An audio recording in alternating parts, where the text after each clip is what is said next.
नमस्कार, मी अश्विनी आणि आज खूपच दिवसानंतर मी व्हिडिओ बनवते कारण माझ्यासमोर आहेत हे समुद्रातले ताजे ताजे मासे आणि हा विक्या. आता विकी बनवणार आहे मच्छी फ्राय.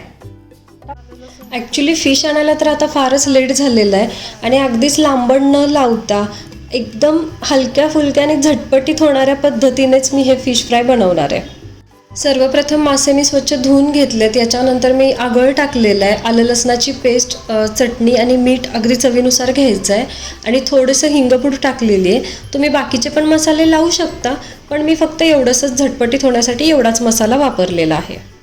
आणि आता सगळ्यांना रवा फ्राय खायची इच्छा आहे, तर आता एका प्लेटमध्ये मी थोडासा रवा, तांदळाचं पीठ, चवीनुसार मीठ आणि थोडीशी चटणी टाकलेली आहे. ज्यांना तिखट जास्त खायला आवडत नाही त्यांनी इथे चटणी तुम्ही स्किप पण करू शकता. आता हा व्यवस्थित कोट करून झालेला आहे आणि हा आता जाणार आहे पॅनमध्ये मस्तपैकी फ्राय होण्यासाठी.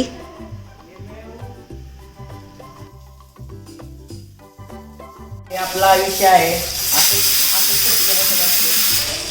हो, असेच चटके बसतात आयुष्याचे. पण त्यातून पण हसत खेळत जगायचं.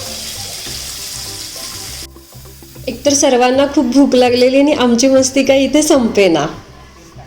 त्यानंतर माणसानं पलटू नये. आयुष्य असं आहे, भाजल्यानंतर माणसानं पलटू नये, ठाम राहावं. पलटतात खरं, काय करायचं. नाही पलटून द्यायचं. विश्वास एवढा पाहिजे. विश्वास एवढा पाहिजे. हो, पण एकाचा असून काय उपयोग नसतो, पलटा दुसऱ्याचा पण तेवढाच पाहिजे. भाजलं का असंच भाजतं, फक्त एकट्याचा विश्वास असेल तर. हे बघा आमच्या लाडोबा. लाडोबाचे लाड कोण कोण करते. चिडा. आणि अशीच खूप मजा मस्ती करत आम्ही हे फिश फ्राय खूप कमी वेळात बनवले आणि खूप कमी वेळात सर्वांनी संपवले सुद्धा.